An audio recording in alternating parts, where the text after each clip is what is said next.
E aí, pessoal, beleza? Então tá, ó, galera, é o seguinte. Na Bielorrússia, que muita gente, aliás, nem sabia que existia, né, a República do Belarus, ou Bielorrússia, está passando por gravíssimas manifestações. Manifestações que podem acabar culminando com a queda do chamado último ditador da Europa. Se vocês querem entender isso e muito mais sobre geografia, geopolítica, atualidades, notícias, enfim, tudo para se manter sempre bem atualizado e entender esse mundão, se inscreve no canal, deixa seu like e compartilha esse vídeo, que eu prometo te manter sempre bem atualizado. Tamo junto? Então tá. Galera, é o seguinte, ó. Toda aquela região do leste europeu, inclusive a Bielorrússia, existiam ou repúblicas que eram muito próximas da Rússia, da União Soviética, ou que faziam parte da União Soviética, como é o caso, por exemplo, da Bielorrússia. Em 1991, quando teve o fim da União Soviética, a União Soviética se separou politicamente, não é mais um Estado único, mas a influência geopolítica continuou, até mesmo com a criação da CEI, a chamada Comunidade dos Estados Independentes. Então, praticamente, as 15 ex-repúblicas que formavam a antiga União Soviética se juntaram como se fosse uma espécie de bloco político, econômico e geopolítico, com alguns favores, algumas convergências políticas e uma mesa de discussões. Fato é, galera, que a proximidade da Bielorrússia é tão grande que até o Putin, ele cogitou, no início dos anos 2000, unir a Bielorrússia à Rússia, formando um único país, claro, governado pelo Putin, né? Na época, o Lukashenko, que é o atual líder e que também em 1994 entrou e desde então não parou de tomar medidas autoritárias, tais como, por exemplo, poder executivo completamente centralizador e censurador, prisões políticas completamente arbitrárias, o poder legislativo não tem autonomia para efetivamente criar e votar as próprias leis, desde que não sejam convergentes com Lukashenko, e um poder judiciário também completamente subordinado aos interesses do poder executivo. Então a gente teve uma série de eleições nesse período, mas eleições que a comunidade internacional considera completamente fraudulentas, tá? Nisso a gente vai ter, galera, o Xi Jinping hoje da China e a Rússia como grandes aliados da Bielorrússia, grandes aliados do Lukashenko. A questão é que esse ano acabou ficando bem feia a situação.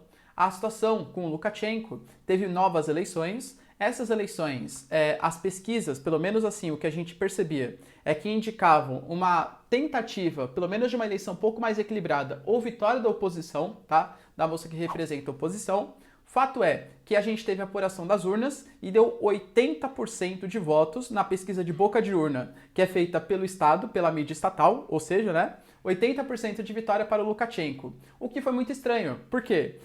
Na época, como eles sabiam, né, que existia esse perigo de ter algum tipo de fraude na eleição, e lá é urna, né, urna não eletrônica, mas urna você coloca o papelzinho, quem ia votar na oposição tinha que dobrar o papel uma série de vezes e colocar na urna ali para ver. Quando você pega imagens que saíram, existia uma série de papéis dobrados, ou seja, dando prova que votaram na oposição e não na situação do Lukashenko, mas o Lukashenko acabou saindo vitorioso.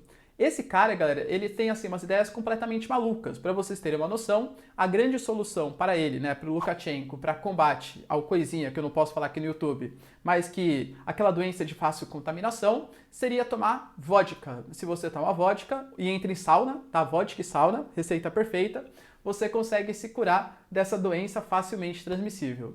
Fato é que a situação ficou insustentável. As manifestações, que obviamente a população não concordou, quase que entra em consonância com uma real fraude. Galera, porque se o cara ganhou com 80% dos votos, efetivamente, como diz que foram as urnas, né, como diz que foi o governo, cadê os defensores dele agora, quando existe uma grave situação na Bielorrússia? Quando existe uma população ensandecida, revoltosa, fazendo as manifestações. Cadê os 80% defendendo? Tudo isso na Bielorrússia é só 20%? Eu particularmente duvido muito, tá? Eu acredito que a comunidade internacional também.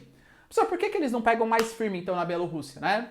Por duas questões. Quando a gente pega a comunidade internacional, a União Europeia, que tem um grande peso geopolítico, depende muito do gás natural russo. Adivinha qual que é o ponto estratégico da Bielorrússia? Exatamente, o abastecimento de gás. Mais ou menos 1/5 de todo o gás que passa, que vem da União Europeia para abastecimento que vem da Rússia para abastecimento da União Europeia, passa pela Bielorrússia.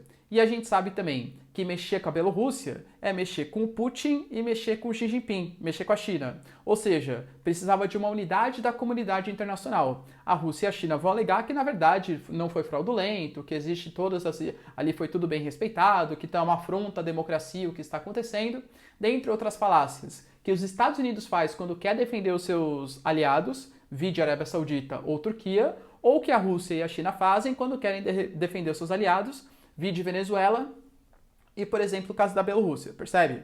Então, assim, como as manifestações elas estão muito ensandecidas, elas estão muito revoltosas, qual é a possibilidade no cenário de curto prazo?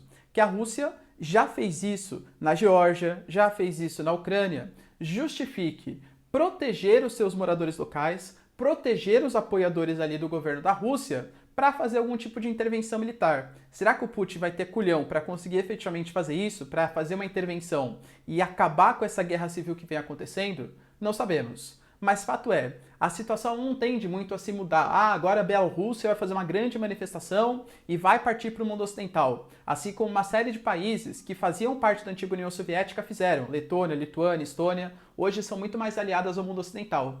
A Bielorrússia, ela funciona quase como se fosse uma porta, um fechamento entre a OTAN, entre o mundo ocidental e a defesa aqui da Rússia. Então, dificilmente a Rússia vai abrir mão desse entreposto militar, desse entreposto geopolítico. Então, a situação tende a ficar muito mais grave nos próximos dias, principalmente se a Rússia perceber que o Lukashenko não vai conseguir resistir a essas grandes manifestações. Tudo bem, galera? Deu para entender essa confusão que vem acontecendo na Bielorrússia? Se vocês gostaram do vídeo ou se tem mais alguma dúvida, deixa nos comentários aí que eu vou buscar responder. No mais, galera, beijos, abraço e tchau, e até o próximo vídeo. Falou!